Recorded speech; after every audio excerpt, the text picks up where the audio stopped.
Bem-vindos ao Tech Podcast, um projeto do Sindinfo, representante da indústria de tecnologia do estado de Minas Gerais, para o qual convidamos os C-Levels das maiores empresas de tecnologia do estado para compartilhar sua trajetória, experiências de mercado, processos de gestão e visão do futuro.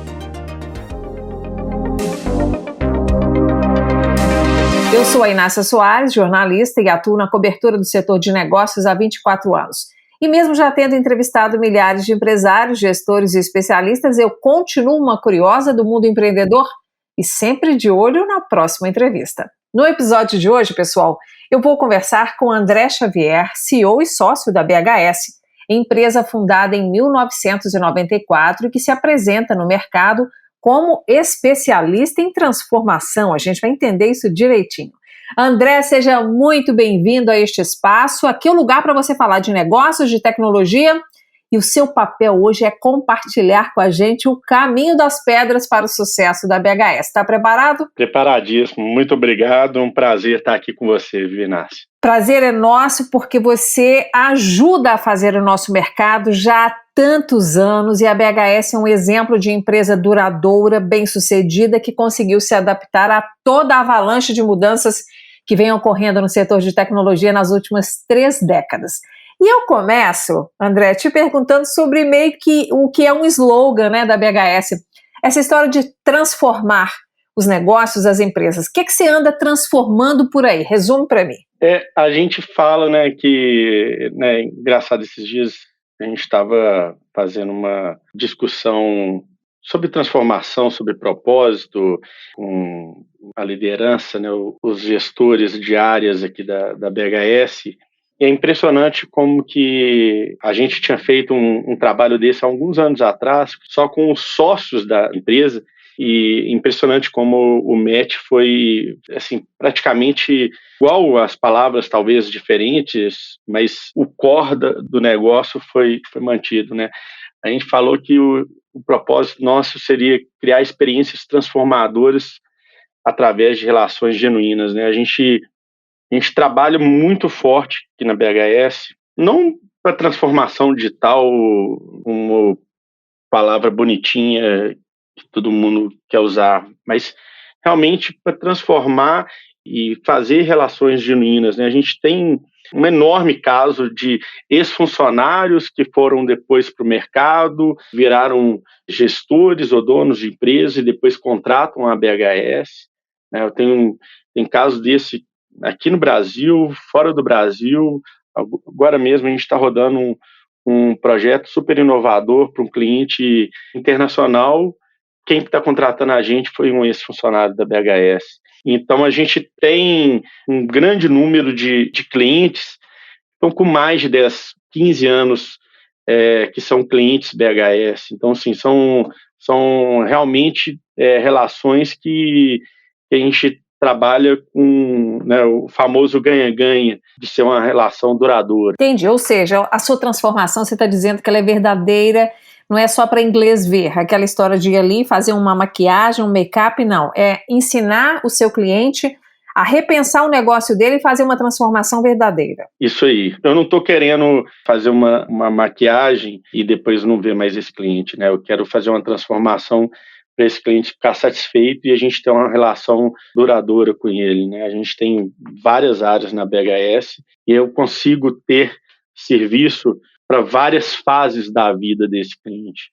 Então, desde áreas que eu consigo atuar no cliente em toda a jornada dele e algumas que eu vou passando em algumas fases apenas. Agora você deu aí uma pincelada que está fazendo um projeto muito bacana, muito top. Dá para contar uma coisinha para gente? Por que esse projeto é tão legal? Qual é a inovação que ele está trazendo? Pois é, eu não posso falar muito do projeto. Assim, ele é um projeto internacional, ele trabalha um pouco a questão de telefonia internacional, trabalha também blockchain. Então, assim, trabalha algumas coisas bastante atuais, né? Então, mas, desculpa, eu não posso falar muito do... Eu entendi, é segredo de contrato, mas então deixa eu só te perguntar uma coisa ainda, se for possível de você falar. É algo que vai mudar a gestão dessa empresa da porta para dentro, ou você está trabalhando em algo que vai refletir no atendimento ao cliente, no serviço que o consumidor tem acesso do lado de fora? Esse projeto em si é uma coisa muito legal, né? Algumas empresas adotam fazer a transformação de vários jeitos. E nesse caso, é uma empresa grande da Inglaterra, se não me engano, contratou uma empresa americana para criar uma startup para transformar essa empresa grande. Uau! Nós estamos desenvolvendo tudo dessa startup, né? A gente está fazendo todo o desenvolvimento da aplicação, das conexões com a empresa, a matriz, vamos dizer assim, mas a gente está trabalhando exclusivamente nessa startup. Então, é uma forma diferente de transformação, né? Você acaba fazendo do lado de fora, sem de certa forma, ninguém internamente atrapalhar ou se dá conta, né, de que isso está acontecendo? Atrapalhar ou corromper, talvez, né? Porque muitas vezes você tenta fazer uma coisa muito diferente, mas dentro da empresa, talvez a cultura ou as próprias pessoas vão acabar matando ou modelando do jeito que talvez não seria o melhor cenário. Então, tem algumas empresas que definem fazer a inovação, né, do lado de fora, né? Eu lembro de um amigo meu que falava que ele, de tempos em tempos, a intenção dele era criar uma startup para concorrer contra ele mesmo. Olha, para ver a capacidade de resposta do negócio dele? Talvez o seguinte, talvez a startup que ele está criando realmente é melhor e mais produtiva e vai acabar abocanhando a empresa tradicional dele, entendeu? E forçando essa atualização, né? Então, acaba, de certa forma, deixando todo mundo ávido por inovação, ávido por novidades, não deixa ficar parado e tranquilo no mercado em si, né? Bem, mesmo sem poder falar os detalhes do que você está fazendo, do que envolve esse projeto, você acabou nos dando aí também um motivo para reflexão de quem nos acompanha sobre o processo de inovação, como é difícil para as empresas que já estão estabelecidas há muitos anos no mercado, que são bem-sucedidas, porque quando a empresa está fracassada, mudar é o único caminho que ela tem.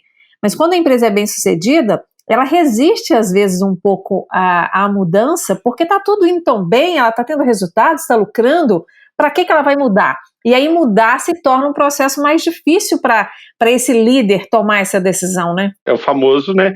Um time que está ganhando não se mexe, né?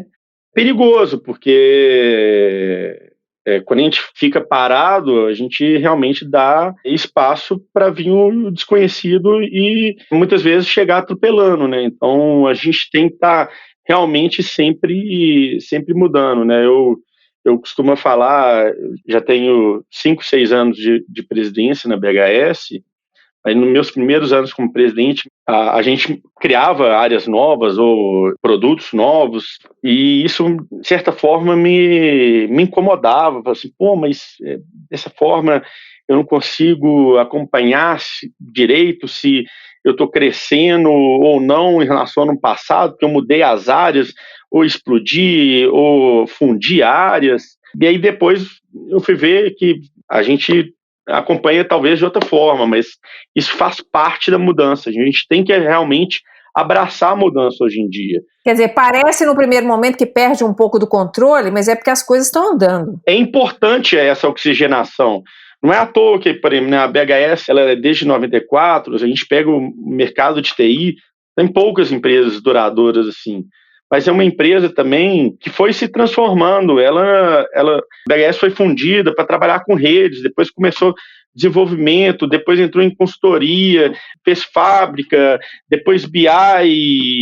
Ela foi se mudando, ela está sempre se atualizando. Isso que deixa a empresa, por mais que seja mais velhas, né, numa geração que todo mundo só se fala em startup, mas é como se a gente fosse uma startup a cada 3 ou 4 anos, porque a gente está sempre mudando, a gente está sempre se atualizando, está sempre em busca de coisas novas, entendeu? Olha, da última vez que a gente conversou, que tem alguns meses, você estava aí com cerca de 250 profissionais na equipe.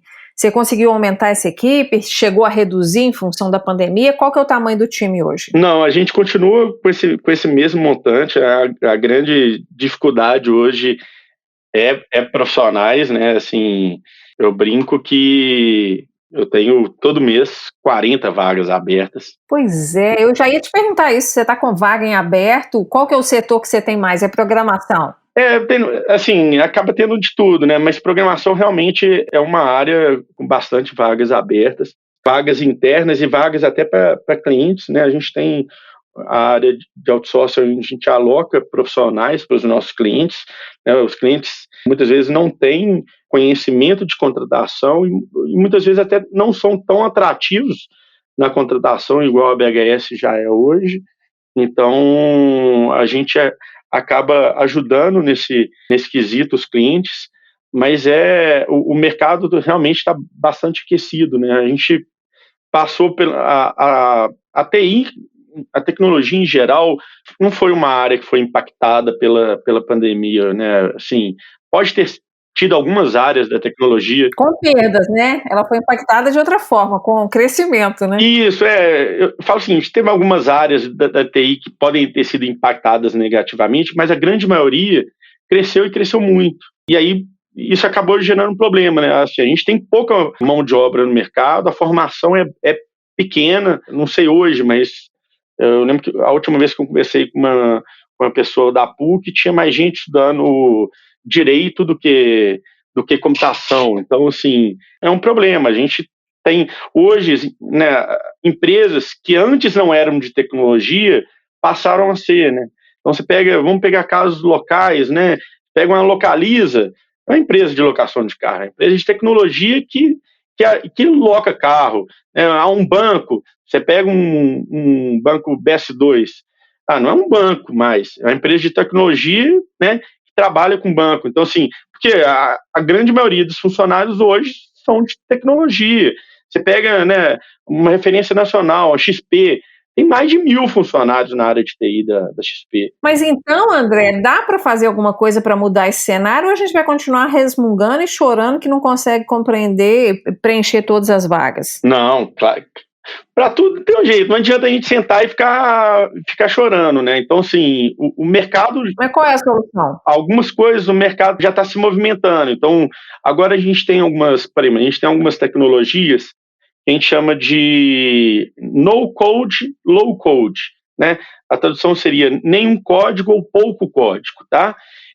São ferramentas que você consegue desenvolver, seja um aplicativo, um BI, ou uma automação, sem realmente precisar ser um desenvolvedor.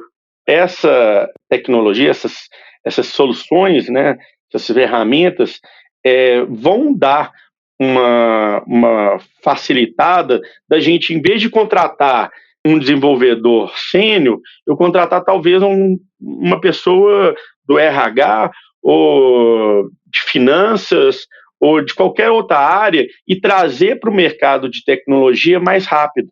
Porque enquanto talvez para desenvolvimento ela levaria, sei lá, 1 ano para ela estar um bom desenvolvedor, no low code, no code ela vai estar pronta aí 3 meses.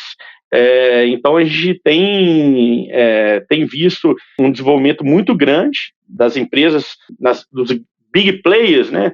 Então, Microsoft, Salesforce, Google, Amazon, todas estão lançando soluções desse tipo.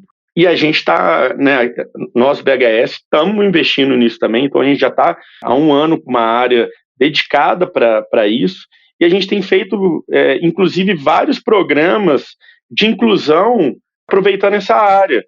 Então, é tão difícil eu conseguir, por exemplo, mulher no mercado, a gente lançou, né, o programa Girls Power Platform, que aí a gente trouxe só mulheres para fazer esse nosso programa e incluiu elas no mercado. Então a gente consegue, uma tacada só, matar vários problemas. O problema de inclusão e o problema de falta de gente no mercado. Então, assim, claro, isso ainda está incipiente, né? Todas as empresas estão pouco tempo de mercado ainda, sei lá, tem no máximo 3 anos que essas soluções existem. Então, as próprias soluções estão amadurecendo, mas hoje a gente já consegue fazer coisas bastante avançadas. A gente acabando de terminar um desenvolvimento que até começou com uma solicitação interna da BHS, e a gente viu que, né, vários clientes têm interesse.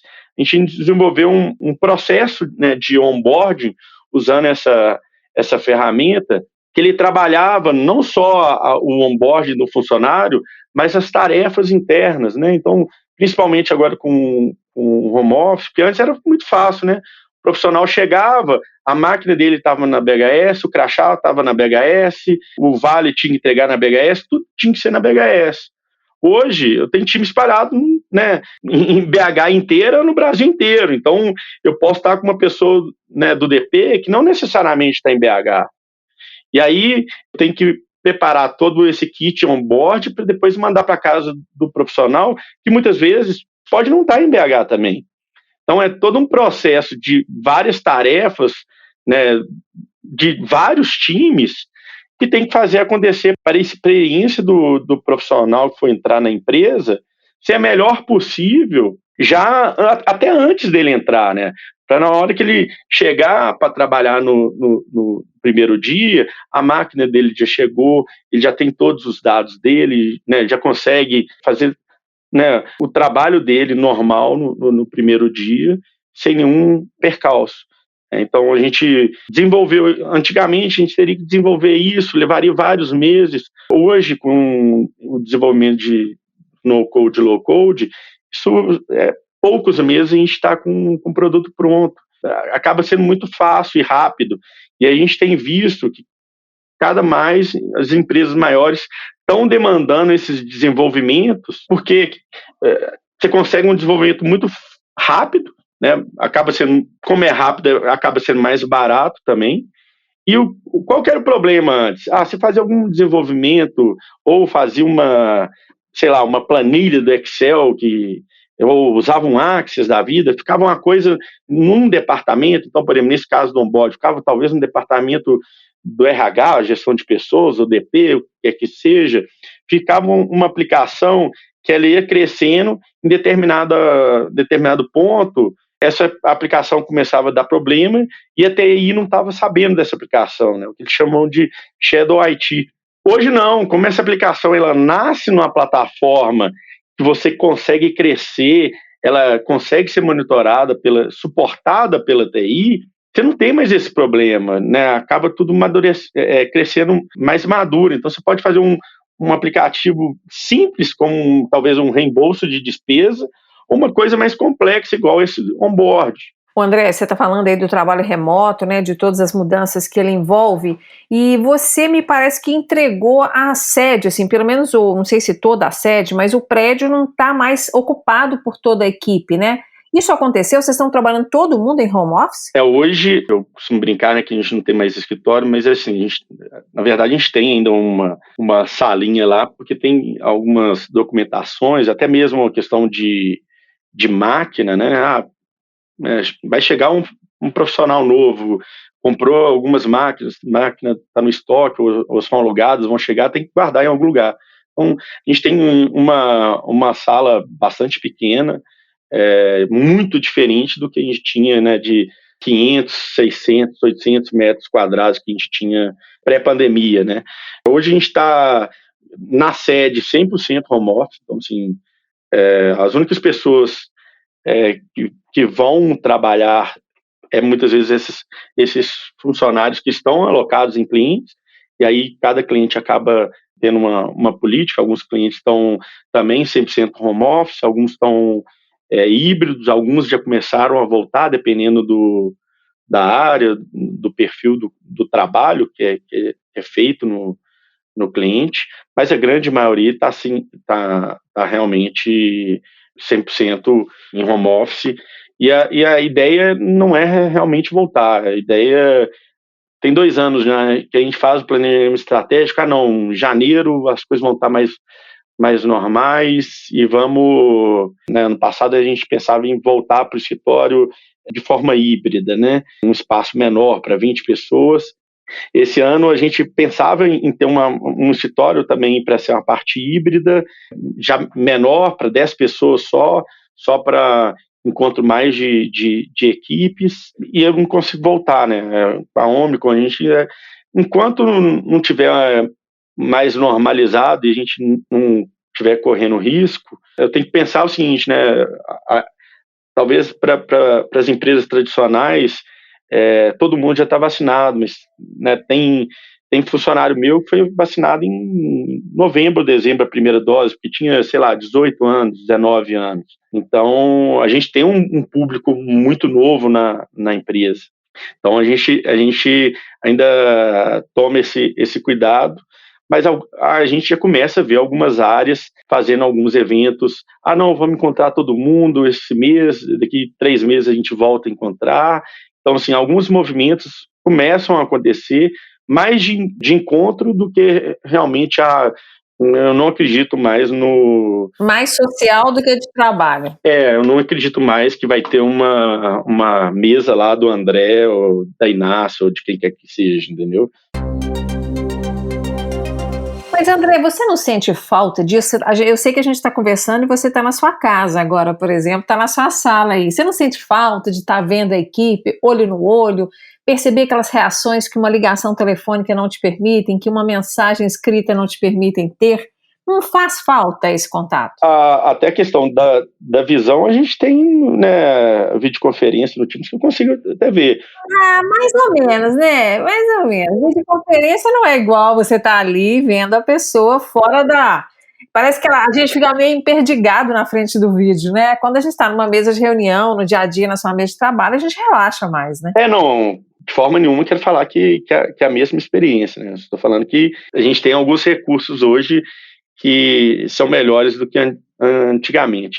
O que eu acho é o seguinte, para mim os benefícios do home office são maiores do que os malefícios, né? Então, assim, eu lembro de uma pesquisa que a gente fez, sei lá, com 2 meses de pandemia, a gente rodou uma pesquisa e tinha pessoas na empresa que gastavam, né, entre ida e volta do trabalho, 2, 3, 4 horas por dia, assim, uma quantidade expressiva da empresa. Tinha gente até que gastava mais tempo até, mas não era tão expressivo assim a quantidade, né? Mas assim, você imagina, a pessoa agora ela deixa de gastar 4 horas da vida dela no trânsito, ela não quer mais voltar, entendeu? Então, assim, não é nem só o desejo, acho, do André, não, é o desejo dos próprios funcionários. As empresas estão crescendo, estão conseguindo entregar, os clientes nunca estiveram tão satisfeitos nos nossos indicadores de NPS. Então, assim, hoje não tem, assim, não tem nada que me faça, que me indique que a gente deveria voltar. Claro, eu acho que faz sentido ter alguns momentos sociais, mas, por exemplo, a gente desde o ano passado, que toda a área tem confraternização pelo menos uma vez a cada 3 meses. Confraternização mesmo, onde não se conversa sobre BHS, onde, né, cada gestor decide o que eles vão entregar para os funcionários. Então, ele tem uma verba, se ele vai comprar cerveja, refrigerante, pizza, o que ele vai fazer, entendeu? São o quê? São ações que a gente acabou implementando no sentido, beleza, uma das coisas que a gente sente falta é o social. Vamos criar o social distante enquanto a gente não pode fazer presencial? Então, eu acho que, né, de novo, né, a gente não pode ficar parado reclamando com o problema, a gente tem que pensar em soluções. E a solução que a gente pensou, uma delas foi essa. Vamos pensar em eventos sociais para não falar só e a gente não ficar só conversando sobre BHS. Então, né, fizemos alguns eventos internos de hora do cafezinho, que era tentar simular né, a parada do cafezinho. Então, são coisas que a gente acaba, né, de novo, tentando trabalhar, e algumas vezes a gente, inclusive, coloca mistura de áreas para fazer uma interação, se conhecerem. Então, são ações que a gente tem que ir fazendo, né, e para a gente conseguir ter o melhor do home office, né, sem ficar como, né, reclamando, não, mas no presencial era tão bom.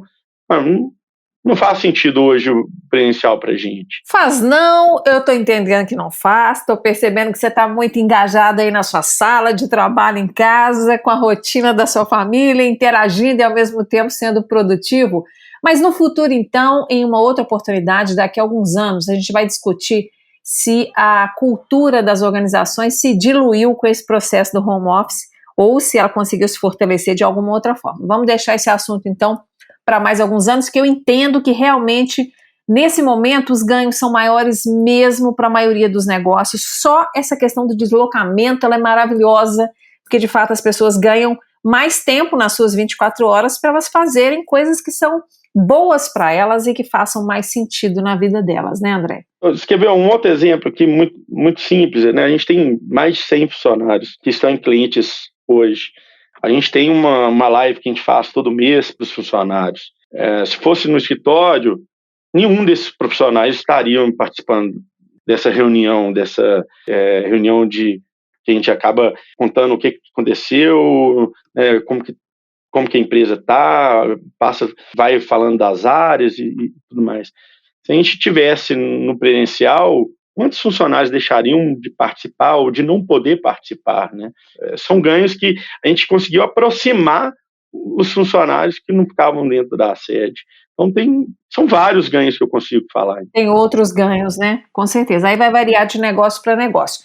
Ainda falando, André, sobre essa questão da gestão de pessoas, você é um executivo que participa, né, um empresário que participa ativamente dos processos de seleção, dando perfil, sugerindo demandas para a sua equipe de RH, ou você fica mais distante, isso já não entra mais no seu escopo de trabalho? Na contratação em si, quando é de algum time, eu acabo deixando totalmente livre para o gestor da área decidir, eu não acabo envolvendo. Quando é algum gestor que eu vou contratar, aí sim eu acabo participando do processo como um todo.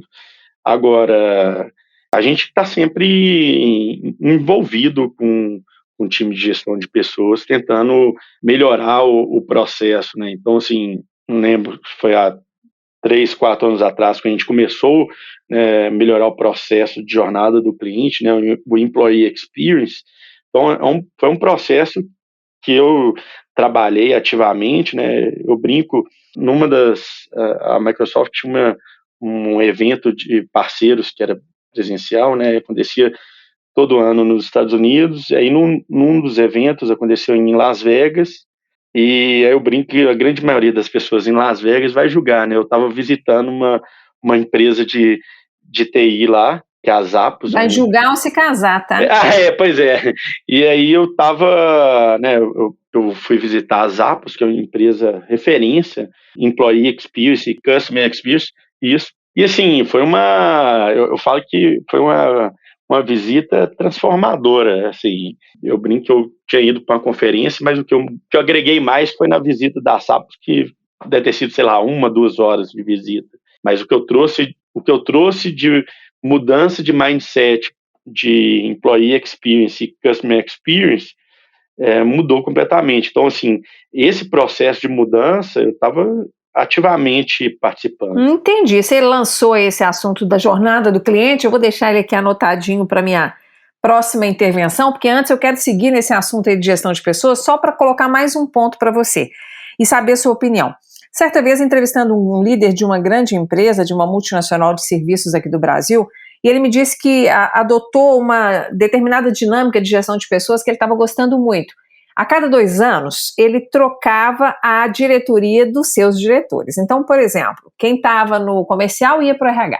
Quem estava no RH assumia a operação. Quem estava na operação ia lá para o comercial e por aí vai.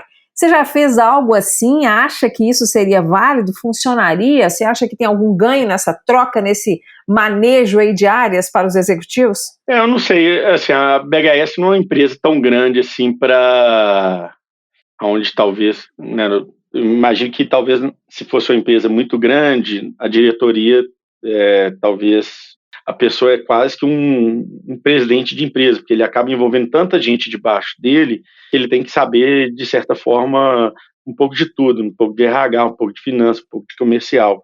Então, talvez essa mudança não seja dolorida, que eu não sei, talvez teria algumas áreas que eu conseguiria fazer isso, mas algumas outras áreas eu não acho que daria muito valor, não. Eu acho que as pessoas ficariam mais insatisfeitas. Deslocadas do que produtivas.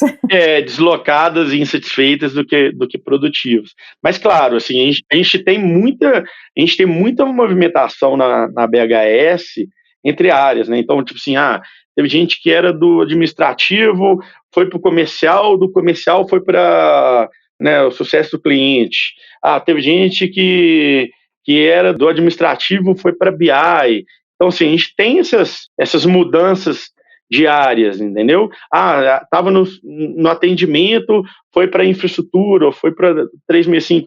A gente tem essas mudanças. Por exemplo, acabou de sair uma pessoa de marketing e foi para a área de Power Platform, aquela no-code, low-code que eu te falei. Então, a gente tem essas mudanças diárias, mas a liderança hoje eu não vejo conseguindo fazer essa troca tão fácil assim, não. O objetivo desse grande empresário era no sentido de promover uma sinergia maior, porque ele, historicamente, conviveu com situações do tipo: a minha área é mais importante que a sua.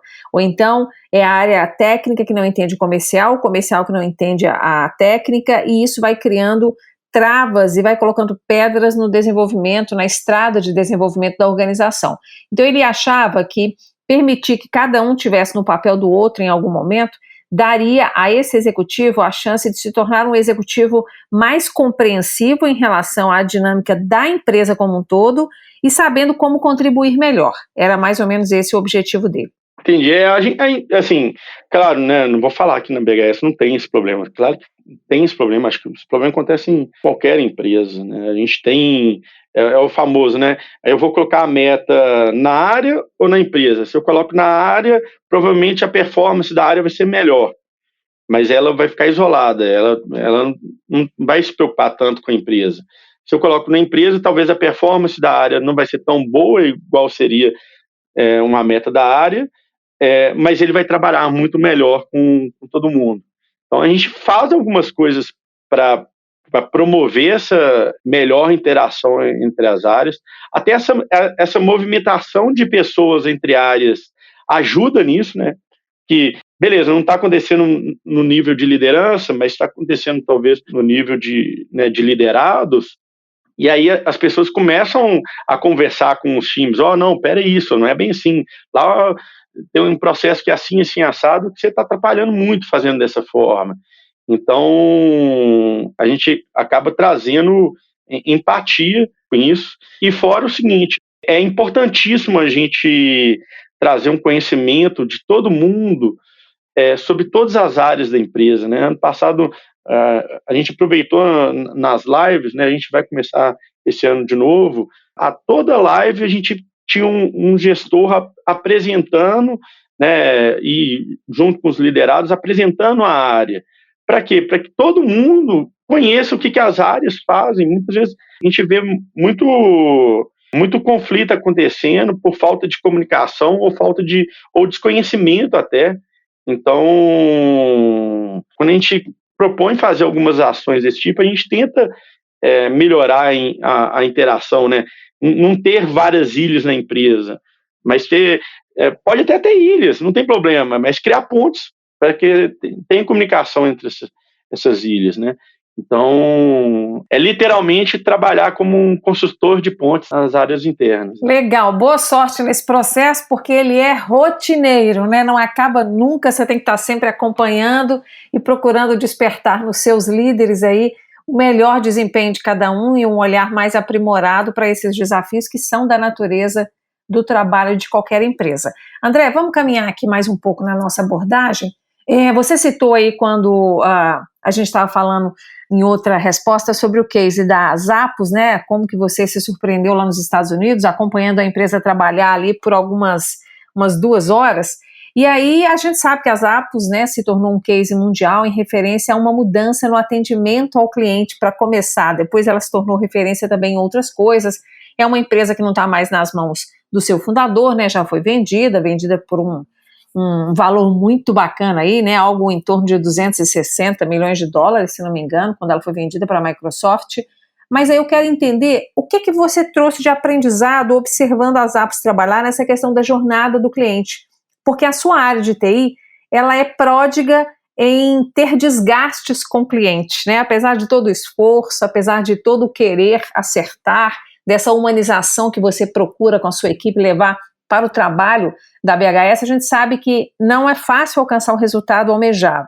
Como é que você elabora essa jornada do cliente dentro da BHS? Primeiro, jornada do cliente é igual você falou, né? É um processo, tá vivo e está sempre tendo que ser revisto e avaliado e melhorado, né? Então, um processo de melhoria contínua, né? Mas é impressionante, né? Nas Apos, eu lembro de um caso interessante que eles tinham lá um quadro com alguns recordes. Eles tinham lá um recorde de que uma pessoa ficou 9 horas com a ligação com o cliente. Eu falo assim, pô, mas qualquer outra empresa, o recorde seria, né, a quantidade de atendimentos que o atendente fez e não quantidade de horas que ele ficou com o cliente, né?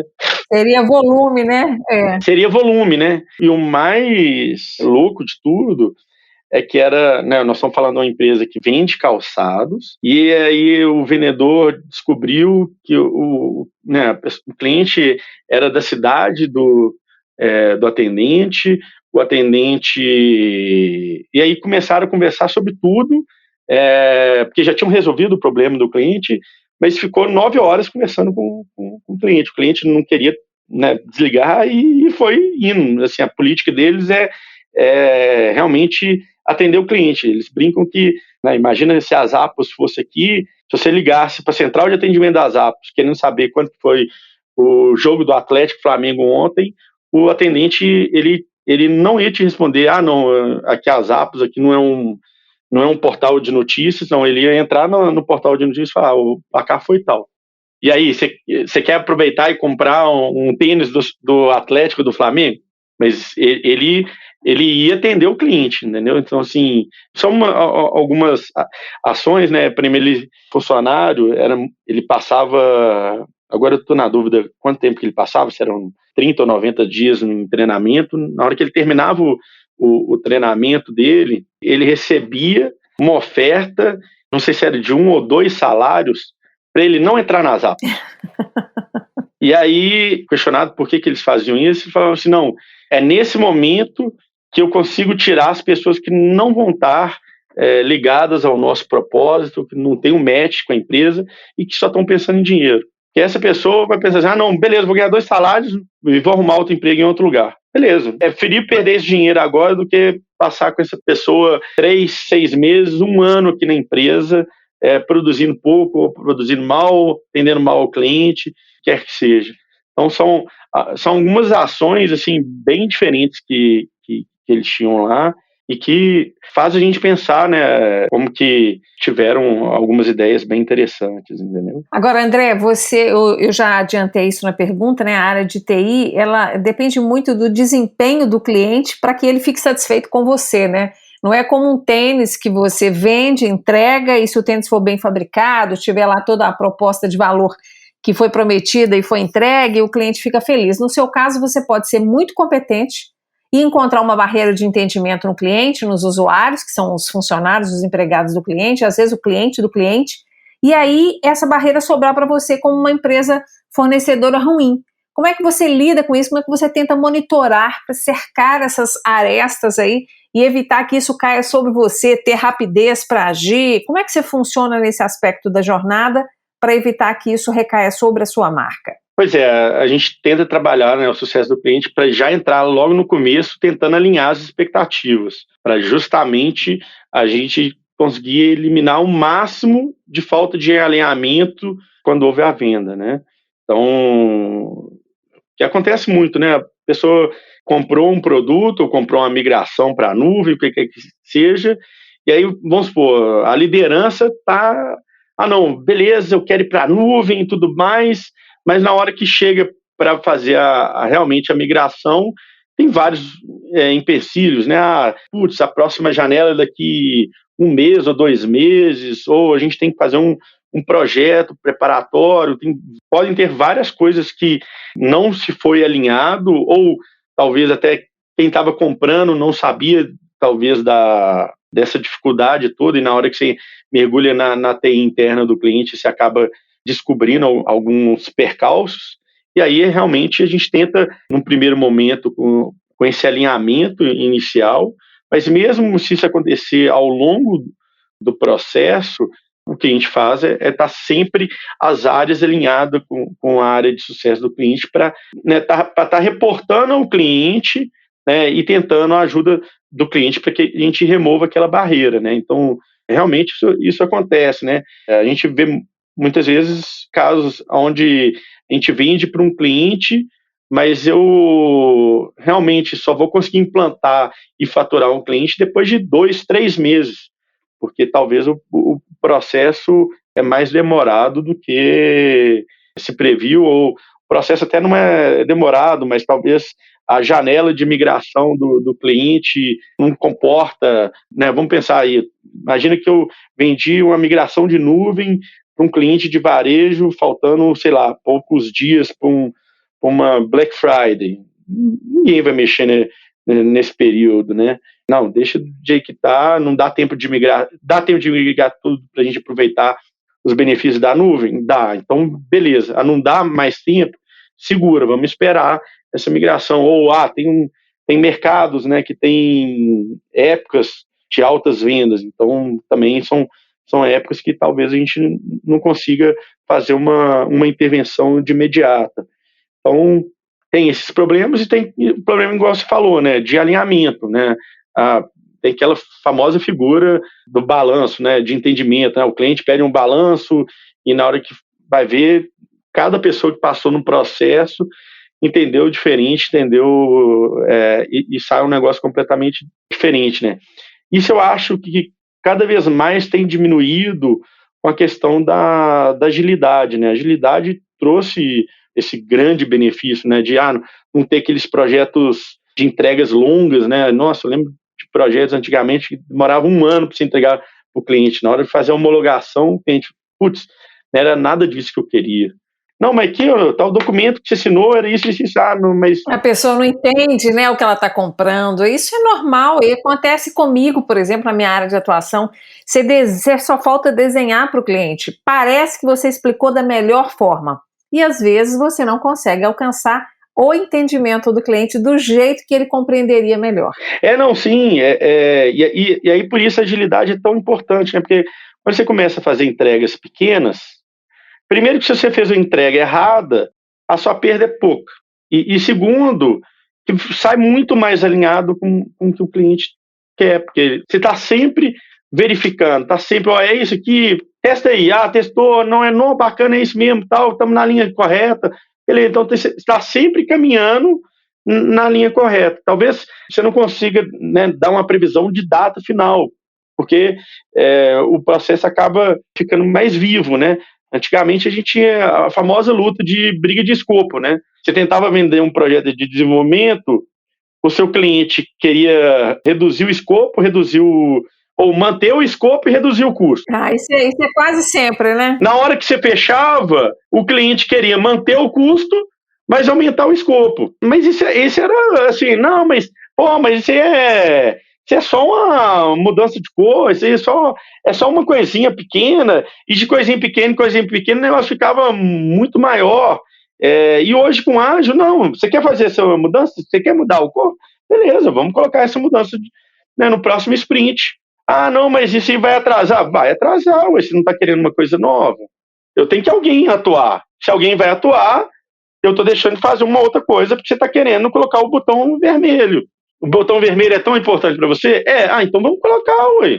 Entendeu? Então você traz mais valor para o cliente e menos essa discussão de escopo, custo e tudo mais, entendeu? Você está preocupado, a minha preocupação hoje é qualidade. Eu tenho que entregar com qualidade, porque se eu não entregar com qualidade, o meu cliente vai me abandonar. Eu não estou preocupado mais com escopo, eu não estou mais preocupado com custo, porque isso já está definido lá atrás e é fixo. Na verdade, assim, a gente podia render esse assunto ainda muito, porque você é um setor a área de tecnologia da informação, na sua área especificamente de prestação de serviços, em que você tem que ajudar o cliente a comprar de você, porque ele realmente não entende o que você faz até você fazer.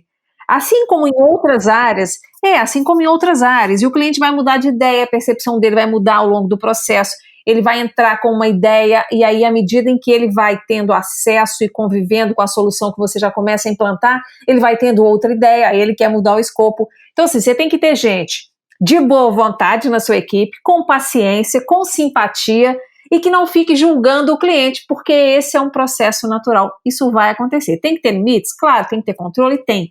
Mas tem que ter boa vontade, porque isso faz parte também do aprendizado de quem está do lado de lá, comprando os serviços da BHS. É ou não é, André? Mas é isso. Assim, eu falo que a gente tem 3 pilares aqui na BHS, né? Os funcionários, cliente e a eficiência. Essa tríade, ela tem que estar sempre junta, né? Eu não posso olhar a eficiência demais e esquecer o meu cliente ou funcionário, não posso olhar o meu funcionário demais e esquecer eficiência e o meu cliente, nem posso olhar demais o meu cliente e esquecer eficiência e o meu profissional, né? Aconteceu recentemente, um funcionário que estava sendo extremamente agressivo com o meu atendimento, e a gente teve que procurar o cliente e falar, a gente te adora como cliente, quer continuar a parceria, mas tem um profissional seu que está fazendo algumas agressões, tratando o meu profissional, que eu não concordo. Então, ou a gente trabalha para isso melhorar, ou então a gente vai ter que romper o relacionamento. Então, assim, a gente tem que olhar para todos esses pontos. Em resumo, né, e se a gente for simplificar, né, nós estamos falando que são 2 pilares, né, são pessoas e eficiência, né, que talvez seja a coisa mais importante de um gestor, de um líder, né. Você tem que cuidar das pessoas, seja cliente ou funcionário, e olhar os números, né, se a eficiência vai ser lucro, ou vai ser produtividade, o que quer que seja, né, qual área que você estiver trabalhando ou tratando, você tem que olhar a eficiência, mas você também não pode deixar de olhar as pessoas. Até por isso a gente tem conseguido, a cada ano, ganhar o prêmio Great Place to Work e subir, né, na colocação. Porque como eu falei lá no começo, né, é uma busca de relações genuínas, né? A gente está realmente preocupado com o cliente, com o funcionário. E eu acho que cada vez mais a gente tendo, né, funcionários satisfeitos trabalhando na empresa, melhor o meu cliente vai ser atendido. Então, assim, é tudo um ganha-ganha, né? Então, quanto mais o meu funcionário estiver satisfeito na BHS, mais ele vai querer que a empresa seja eficiente, que a empresa seja lucrativa, que ela cresça, porque ele sabe que ele vai crescer junto. Tem líder meu hoje que foi trainee. Eu fui estagiário da BHS. Esse é um assunto que eu ainda quero focar com você aqui, por isso que eu vou abreviar aqui então essa parte, porque eu ainda tenho 2 assuntos para a gente conversar, porque o nosso tempo está correndo aqui, viu, André? Então, olha só, daqui a pouco eu falo dessa história e da sua trajetória, que isso aí também é um espetáculo, isso é inspirador para muitas pessoas. Deixa eu voltar num ponto, você falou tanto aí da computação em nuvens, né, de armazenar fora da empresa as informações, né, todos os dados. Você recomenda isso para qualquer empresa, seja ela uma padaria que tem ali 2 computadores, ou, obviamente, para as grandes empresas? Vai de A a Z essa solução? Ela é boa para qualquer uma? Pois eu sou contra excessos, né? Não, é para qualquer uma. Eu acho que cada vez mais a gente... Nós até no ambiente de trabalho, nós estamos falando, né, em presencial, híbrido, ou home office, a gente não pode ser o 880, né? Eu acho que tem que ter uma análise, né? O que tem que ser considerado nessa análise? Primeiro, como que é a conexão do cliente? Ele está no interior e a conexão é ruim. Não adianta levar um banco de dados que é muito grande, pesado, para ele trabalhar na nuvem. Não vai ter performance, não vai funcionar. Vamos supor, vamos pegar geração de conteúdo, pegar quem trabalha com vídeos pesadíssimos. A edição do vídeo é pesado, o vídeo tem que estar local. Você ficar fazendo alteração de vídeo na nuvem, Isso é uma coisa também, para mim, não faz tanto sentido. Agora, tem algumas coisas que faz total sentido para a nuvem, né? Então, nem se falou, eu vou começar uma padaria. Putz, eu vou criar um servidor de e-mail para padaria? Eu vou ter não, eu vou pegar um serviço de e-mail na nuvem. Porque não faz sentido eu ter se eu tiver um servidor de e-mail, eu vou ter que ter um funcionário para cuidar desse servidor, 24/7 não, mas todos os dias da semana, que a padaria abre todos os dias. Então começa a ter uma complicação que a nuvem, né, barateia demais, né? Imagina, muitas vezes você tinha que dizer, quero fazer uma aplicação. Aí antigamente comprava um servidor só para aquela aplicação. E aí você ia usar 20% do servidor. Não, mas a gente está comprando esse servidor assim, porque a ideia é que em um ano vai estar em 70%. Pô, na nuvem hoje você pega uma máquina menor e vai crescendo essa máquina, ou vai colocando mais máquinas no ambiente, uma facilidade muito grande. Então você não tem... Ou seja, estica e encolhe conforme a necessidade da empresa no momento, sem precisar de planos futuros. E não só isso, pensando, né, em empresas que estão nascendo, numa startup, onde muitas vezes não tem tanto dinheiro para investir, em vez dela comprar um servidor, comprar licença, ela paga por serviço, ela paga pelo que usou. Então ela vai pagar muito pouco, porque a quantidade de usuários dela é pequena, a quantidade de clientes dela ainda é pequena. E aí, quando ela for crescendo, aí ela talvez já vai ter faturamento, ela já recebeu talvez um aporte, aí sim ela consegue aumentar. Então, isso traz uma facilidade muito grande. A gente está até com um processo interno da BHS que a gente está revendo, que o processo tá 100% na nuvem hoje, mas está de uma forma que alguns dias do mês o processo tá travando da forma que com a ferramenta que a gente está utilizando hoje. Então a gente está pensando em reescrever tudo nesse processo para a gente usar 100% da nuvem. Então, quer dizer, foi um processo que a gente migrou para a nuvem, mas não nasceu na nuvem. Então a gente tem um segundo processo de migração, que né, agora nós estamos pensando numa aplicação nativa para a nuvem. Por quê? Porque amanhã eu consigo virar para essa aplicação, tudo você vai manter um servidor, mas para essa aplicação, para essa parte da aplicação, eu vou colocar 10 máquinas, vamos dizer assim, para processar esse processamento que eu preciso, né, instantâneo, de 2 dias no máximo, depois derruba essas máquinas. Então, quer dizer, pensa antigamente, eu teria que ter 10 máquinas na BHS. Agora não, eu tenho 10 máquinas durante 2 dias do mês, os outros 28 dias eu tenho uma máquina apenas. Então, assim, cada caso é um caso. É o que se falou, a nossa venda é uma venda consultiva, não é uma venda que é tão banal que o cara vai chegar e passar o cartão de crédito e comprar. Não é assim, não é tão simples assim.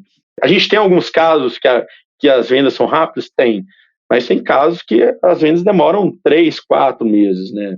Então, assim, é realmente uma venda consultiva. Tem que amadurecer o processo, tirar muita dúvida até que seja consciente a assinatura daquele contrato, né? André, deixa eu falar aqui de um outro assunto que diz respeito à estratégia da BHS antes da gente ir para o último assunto, que o nosso tempo está correndo. Olha só, vocês já criaram na BHS empresas que foram para o mercado, assim como compraram empresas, trouxeram negócios do mercado para dentro da BHS. Qual que é a importância desse movimento para a trajetória de vocês e para o crescimento do negócio? Assim, eu acho que é vital, né? A BHS já criou algumas empresas, algumas deram certo, algumas não, já comprou algumas empresas, né? Então, assim, eu acabei vindo numa aquisição dessa. Te falo que hoje a área de maior faturamento da BHS veio num processo de aquisição. A gente já fazia esse trabalho, a gente viu no mercado alguém que fazia melhor e que era um processo de ganha-ganha. Então a gente acabou trazendo para dentro da BHS. O que a gente tem agora trabalhado é não só em aquisições assim que façam parte totalmente do dia a dia da BHS, mas algumas que vão ser talvez mais disruptivas ou até de mercados distintos, né? Então a gente tem trabalhado alguns investimentos em mercados diferenciados. E aí isso está em mente para esse movimento continuar? Vocês estão sempre de olho em novos negócios que possam trazer mais competência ainda para o modo de trabalhar da BHS? Sim, não, isso é um trabalho que você quase que 24/7, vamos brincar assim, né? Assim, ao mesmo tempo que eu olho para dentro e tento melhorar a empresa, a gente olha para fora para ver o que a gente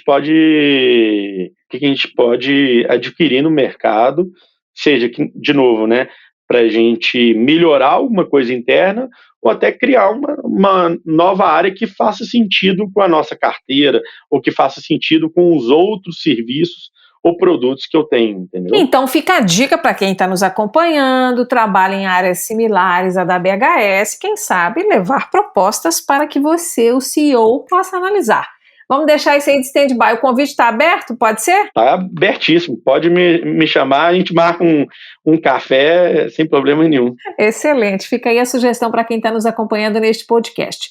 Olha só, você mais uma vez citou aí a questão de ter entrado na BHS porque a empresa que você tinha criado foi comprada, né? Foi uma dessas aquisições. E lá atrás você lembrou que você foi estagiário da BHS. Então, antes de ter a sua empresa, você também passou pela BHS lá nos primórdios da sua carreira, foi estagiário e voltou. Ou seja, você tem primeiro dá um título maravilhoso aí, né? De estagiário a presidente da companhia e sócio. Olha só. Ainda voltou arrasando, né? Quando você voltou já como diretor e sócio. Foi muito bom isso, fala a verdade. Isso dá um orgulho danado, hein? Sim, é realmente, assim, eu brinco que quando eu era só sócio e diretor, já era um motivo de orgulho muito grande, né? Hoje, sendo presidente, é um motivo de bastante orgulho olhar para trás e ver. Eu costumo a falar que meu histórico e a da BHS, eles andam muito juntos, né? Porque, primeiro que são vários anos e eu participei de muitos processos. E porque eu também comecei lá atrás, né? Fiz estagiário, depois acabei saindo, fui para o mercado, depois montei minha empresa, depois a gente fez parceria com a BHS, depois a gente foi adquirido, então depois acabei indo para São Paulo. Então, assim, são várias mudanças nesse processo e que muitas vezes não era só a mudança da empresa, envolvia também as mudanças pessoais, né? E, inclusive, né, eu brinco muito, mas é uma coisa realmente aconteceu, né? Eu era estagiário da BHS e eu fui estagiário na época que estagiário, vamos dizer, né, não tinha essa legislação toda que a gente tem hoje, que estagiário é 6 horas e como que eram os benefícios. Antigamente não, estagiário era 8 horas e podia ser da forma que quisesse, era só uma forma de contratação, né?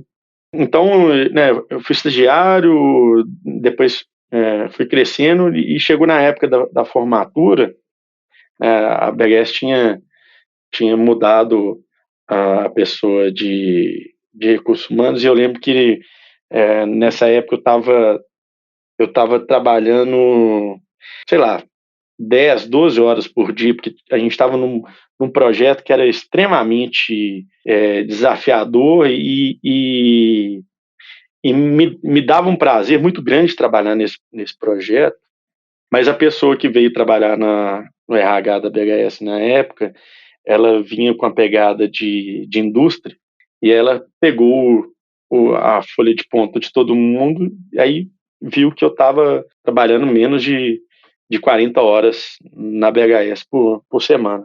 E aí ela me chamou para me dar uma chamada. E aí eu falei, você conversou com o meu gestor? Ela, não, conversei e tal. Não, então tudo bem. Você está falando que eu não estou trabalhando as 40 horas, então, pelo visto, nem o meu gestor está entendendo o que eu estou fazendo. Porque eu estou trabalhando, eu saio daqui, vou para a faculdade, durante a faculdade eu continuo trabalhando, e como eu já trabalhava na área, a faculdade achava muito, muito simples, eu não precisava estudar tanto. Continuava trabalhando, fazendo as coisas da empresa, estava trabalhando muito mais do que as horas contratadas, e eu não estava preocupado com isso. Era estagiário, nem hora extra eu tinha direito. E estava feliz com isso, estava querendo era crescer, estava querendo aprender. E aí eu falei, então você avisa para ele que o projeto vai atrasar agora, que eu vou fazer às 8 horas, já que é tão importante para você, mas eu só vou trabalhar às 8 horas. E aí a gente vê que, né, agora eu estou do outro lado, né, eu não sou mais o funcionário. E aí eu falo muito com as pessoas, a gente tem que ter bastante tato e saber quando a gente, né, tá abordando todo mundo. Porque numa dessas, você gera uma insatisfação tão grande, né? Eu lembro que, né, eu formei e fui fazer um mochilão, e aí quando eu voltei, eu falei assim, eu não quero voltar para a BHS. Eu quero ir para o mercado. Eu também queria, né, na época, gestão de projetos estava no auge, estava bombando, e aí eu achava que eu deveria entrar nesse mercado. E aí eu acabei até focando na IC, tinha o Ricardo Vargas na época, que era, né, o papa de gestão de projetos, referência. Referência internacional, né? Mineiro aqui, inclusive, né, André? Internacional. Então eu falei assim, putz, eu tenho que entrar nessa empresa. E aí acabei entrando e fui. Aí foi daí que eu aprendi, né, o Project Server, que era a ferramenta que a minha empresa no futuro ia ser especialista. E aí depois acabei voltando para. A gente voltou primeiro, a gente começou a fazer uma parceria, né? De novo, né? Quando eu falei com você que as relações genuínas, né? Eu era um ex-funcionário BHS, mas que estava fazendo parceria com a BHS, porque, né? Por mais que tinha acontecido isso, eu gostava dos líderes da BHS, eu gostava dos funcionários da BHS. Então a gente voltou. Não, vamos fazer uma parceria? Eu sou muito bom em Project Service, você é muito bom em BA, em SharePoint. Vamos fazer um ganha-ganha? Quando eu pego o projeto disso, eu faço para você, né, e vice-versa.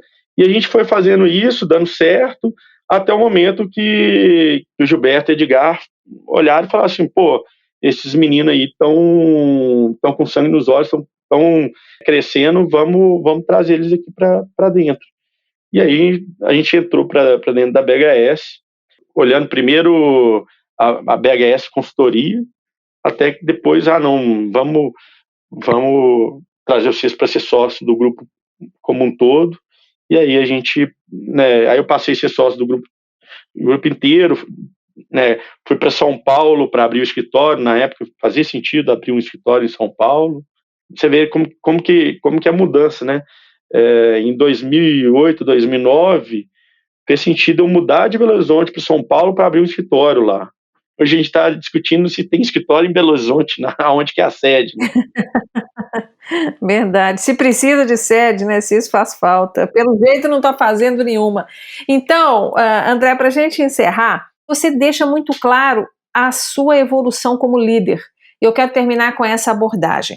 Eu gostaria que você desse uma sugestão de gestão para os líderes que estão nos acompanhando, um aprendizado que você teve, que seja, por exemplo, escolher os indicadores mais adequados para você monitorar o desempenho da equipe, que seja uma relação especial com fornecedores ou com funcionários, uma dica de gestão que você acha primordial para que você possa, se puder escolher somente uma, dar esta para qualquer gestor. Olha, faz isso que vai dar certo. Qual seria? Eu acho que eu já até falei, né? Quando eu falei a questão de eficiência e pessoas, se você tiver dados da empresa para você, né, ter os números na mão e cuidar das pessoas, tá próximo, não é só bater a carteira e conversar. Muitas vezes até aprofunda esse laço, entenda, conheça as pessoas com quem que você está trabalhando, né? Eu acho que você vai conseguir ser um líder melhor, conseguir entender, né, o que motiva cada um dos seus liderados. Então, não tem jeito de você conhecer a pessoa falando só da empresa, só com cobrança. Você tem que entrar um pouco no lado pessoal das pessoas. Mesmo porque a gente carrega ele para todo lado, né? Inclusive quando está trabalhando, não tem como desassociar uma coisa da outra. Quantas vezes, né, a gente entrava naquela reunião no presencial e ficava 5, 10 minutos conversando de coisas que não tinha nada a ver com a empresa. E isso tem que permanecer, isso é importante, porque é aí que começam as relações, entendeu? Agora, se você também não tiver os números na mão, é muito difícil, porque você começa a ficar perdido. Então, eu falo, né, assim, eu sou um apaixonado com BI, eu uso ferramenta de BI aqui quase que diariamente, seja consumindo ou seja até criando, porque tem hora que chegou num determinado ponto que eu não precisava, não queria ficar dependendo dos outros para criar informação ou dado para mim, eu precisava da informação. Então eu consigo hoje criar e aí com isso a empresa fica muito mais na sua mão, né? Assim, você consegue ter todos os números, sabe? Entender para onde que você está caminhando, aonde que você está falhando, ou pelo menos encontrar, né, os erros mais gritantes, né? Então tá, última pergunta para os estagiários aí da BHS, que você vai falar essa agora.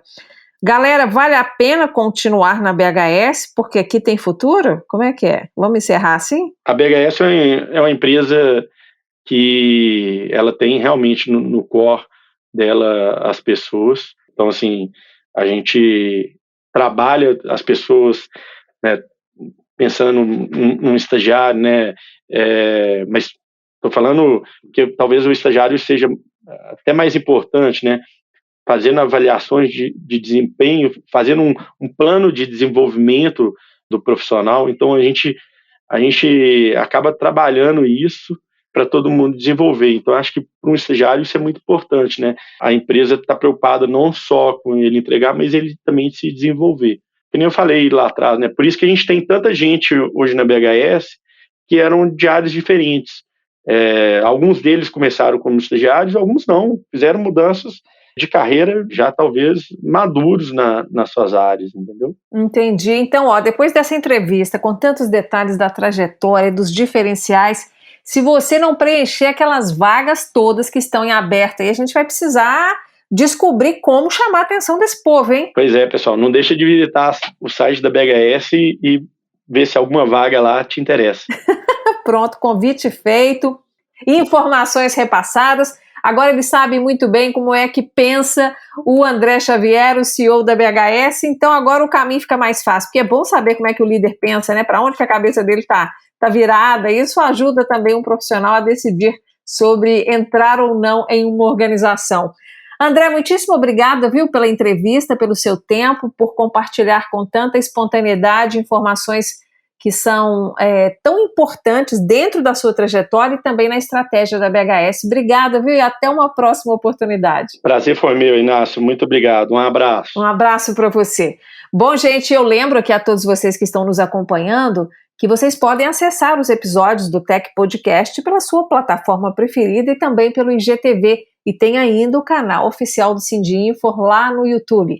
Eu espero que você tenha gostado do episódio de hoje com o André Xavier, o CEO, sócio e que já foi ex-estagiário aí da BHS, uma empresa de tecnologia que trabalha muito com transformação digital, ajudando empresas brasileiras e estrangeiras a terem um desempenho melhor e a entrarem nessa nova era do mercado, que precisa de uma gestão mais eficiente e mais moldável aí a todas as necessidades atuais do mercado, dispensando muitas vezes soluções que já estão ultrapassadas. Então é preciso dar esse passo e o André Xavier com a sua equipe conseguem ajudar as empresas a fazer isso. Eu espero que você tenha gostado, então siga o Sindinfo nas redes sociais e acompanhe bem de pertinho as novidades do motor da indústria digital. Eu vou ficando por aqui e você fala comigo pelas redes sociais no meu perfil Inácia Soares. Até a próxima!